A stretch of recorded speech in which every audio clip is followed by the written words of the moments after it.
लीजिए, ईरान ने दिखाया है बड़ा जिगरा, बड़ा दिल। इसे कहते हैं बड़ा दिल। सामने से नफरत ईरान को मिली, सामने से धोखा ईरान को मिला, सामने से बेवफाई और निर्लजता मिली, लेकिन सामने ईरान था। ईरान ने बदले में मोहब्बत, प्यार, वफादारी और दोस्ती निभाई।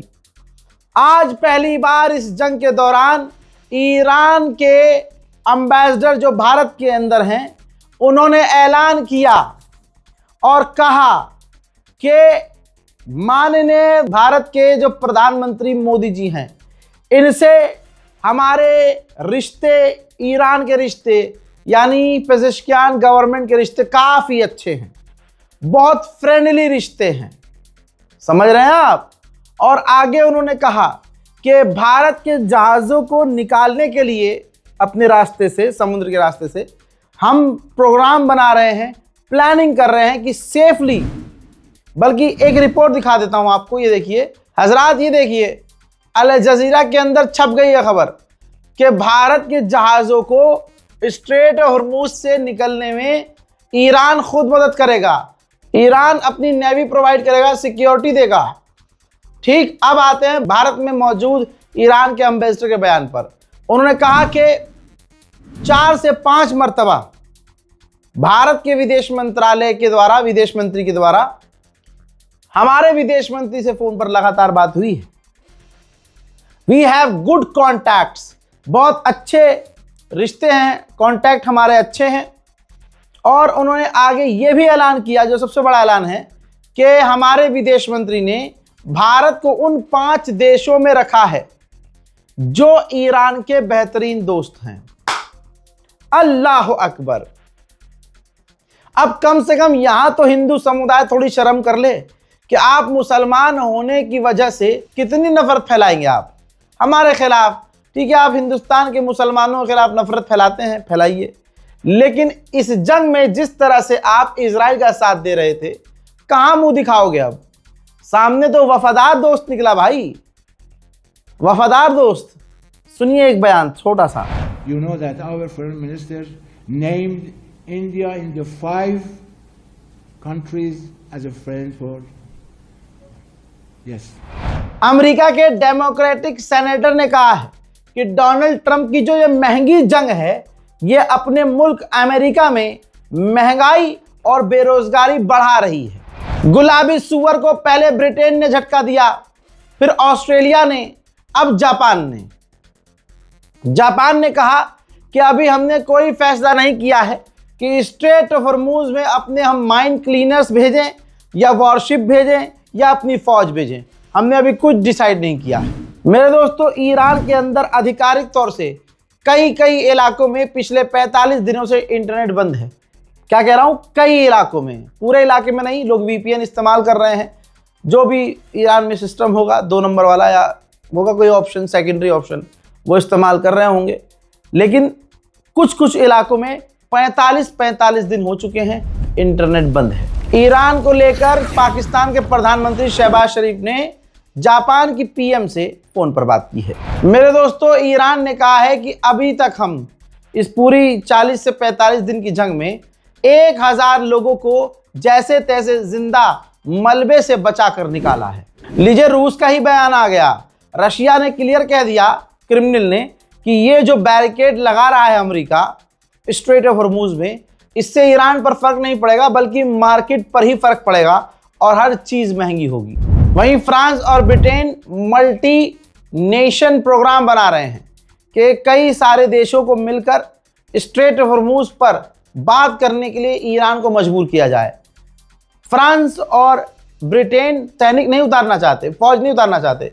वो प्लान कर रहे हैं कि कई देशों को बुलाया जाए, ईरान पर दबाव बनाया जाए और ईरान को उनके साथ टेबल पर उठाया जाए कि आप स्ट्रेट हॉर्मूज खोलो। उधर मीडिएटर्स देश जैसे पाकिस्तान, इजिप्ट और तुर्की बेचारे काफ़ी मेहनत कर रहे हैं, लगातार ईरान को समझा रहे हैं, अमेरिका को मना रहे हैं कि डील हो जाए, बातचीत एक बार दोबारा हो जाए।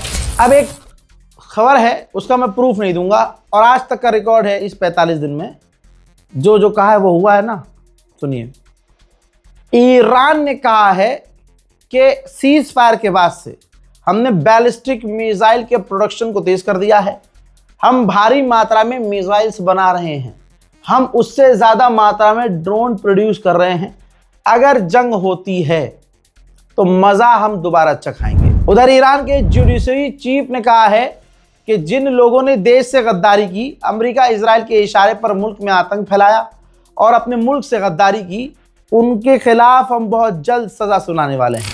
हजरात, ज़्यादातर इजरायलियों का मानना ये है, जो पोल अभी कल हुआ है उस पोल के मुताबिक ज़्यादातर इजरायलियों का मानना ये है कि सीज फायर नहीं करना चाहिए था, ईरान पर हमला करना चाहिए था और अभी भी ईरान पर हमला कर देना चाहिए। IRGC ने एक बार फिर से बड़ी धमकी दी, कहा कि पर्शियन गल्फ में अगर हमारी सिक्योरिटी को खतरा हुआ, हमारे पोर्ट की सिक्योरिटी को खतरा हुआ, तो याद रखना पूरे गल्फ, पूरे मिडिल ईस्ट में जितने भी तुम लोगों के पोर्ट हैं, सबकी सिक्योरिटी खतरे में पड़ेगी। वहीं सऊदी अरब और ईरान के विदेश मंत्रियों ने फोन पर बात की है। सऊदी अरब को ये पहले ही समझ में आ चुका था। सऊदी अरब ने पहले भी, हफ्ता भर पहले भी खुद ही फोन किया था ईरान के विदेश मंत्री को। अब एक बार फिर से हफ्ते में दूसरी बार ईरान के विदेश मंत्री से सऊदी अरब के विदेश मंत्री ने बात की है, इलाके में शांति और स्थिरता लाने के लिए।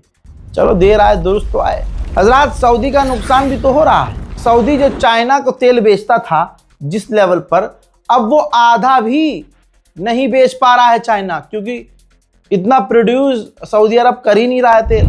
लालच तो बुरी चीज़ है ही, और लालची तो एक से एक हो जाता है। भैया, रशिया की लालच देखिए। रशिया ने कहा है कि अगर हमें ऑफर किया जाता है कि ईरान का एनरिच यूरेनियम आप रख लें तो हम ले लेंगे। हजरात, लीजिए, नेतन्याहू का कबूलनामा आ गया। रजाग्राफी पर एक भी खबर आपको झूठ नहीं मिलेगी।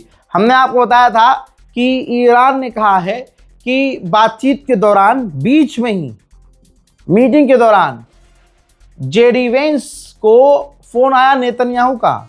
दोनों ने बात की, बात सही चल रही थी। नेतन्याहू से बात करने के बाद अमेरिका के वाइस प्रेसिडेंट की टोन चेंज हो गई, उन्होंने मांगे बढ़ा दी। आज पता है नेतन्याहू सामने आया है और उसने मीडिया से कहा है कि मैंने जेडी वेंस से बात की थी और उन्होंने मुझे बताया था कि ईरान क्या क्या मांगे रख रहा है और हम ईरान के आगे अपनी जायज़ मांगे रख रहे हैं, लेकिन ईरान नहीं मान रहा है। आज स्ट्रेट ऑफ हॉर्मुज में अमेरिका ने सही काम किया है, बैरिकेड लगा दिए हैं, रास्ता ब्लॉक कर दिया है।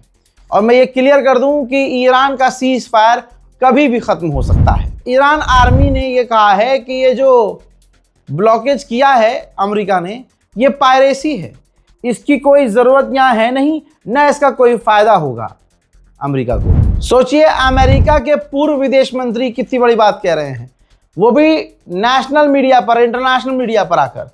उन्होंने एक्सपोज किया है नेतन्याहू को। अमेरिका के पूर्व विदेश मंत्री ने कहा, एक्सपोज किया है नेतन्याहू को कि 4 अमेरिका के राष्ट्रपति गुजरे हैं, सबको कहा नेतन्याहू ने कि ईरान पर हमला कर दो। यह पहला राष्ट्रपति डोनाल्ड ट्रंप ऐसा आया जिसने नेतन्याहू की बात मानी और जाल में फंस गया। हालत पतली होना शुरू हो चुकी है। जर्मनी ऐलान कर रहा है कि आने वाले पूरे 2 महीने तक फ्यूल पर कोई टैक्स नहीं लगेगा, क्योंकि दोस्तों फ्यूल महंगा हो रहा है, जनता भड़क रही है, जिसको कंट्रोल करने के लिए बड़े बड़े देश अब ये काम कर रहे हैं। उधर चाइना ने फिर ऐलान किया है कि हमने ईरान को कोई हथियार नहीं दिए हैं, ये सारी खबरें फेक हैं। डोनाल्ड ट्रंप की हालत आप नहीं समझ सकते। आप सोचिए, अमेरिका के पूर्व विदेश मंत्री जो अभी बाइडेन के साथ विदेश मंत्री था, उसने क्या कहा? कहते हैं कि बाइडेन ने अपने आप को अचानक से इस जंग से किनारे कर लिया है। जंग शुरू की और खुद को जंग से किनारे कर लिया। इस चीज का नुकसान हमको बहुत होगा, ट्रंप को बहुत होगा। आगे उन्होंने कहा कि स्ट्रेट ऑफ हॉर्मुज में आज जो कुछ भी हुआ है वो ट्रंप की वजह से हुआ है, इस जंग की वजह से हुआ है। आज डोनाल्ड ट्रंप आग से आग को बुझाने की कोशिश कर रहा है स्ट्रेट ऑफ हॉर्मुज में, यानी नेवल ब्लॉकेज जो लगाया है उस पर ताना मारा है इन्होंने कि स्ट्रेट ऑफ हॉर्मुज खुलवाने के लिए इन्होंने स्ट्रेट ऑफ हॉर्मुज को पीछे से और बंद कर दिया, आग को आग से बुझाने की कोशिश। यह है डोनाल्ड ट्रंप की हकीकत, जो खुद उसके देश के लोग बता रहे हैं, सरकार के लोग बता रहे हैं। पूरी दुनिया में ट्रंप गुलाबी सुअर बदनाम हो चुका है। इस रिपोर्ट को शेयर कीजिए, मुझे अपनी दुआओं में याद रखिए। जय हिंद।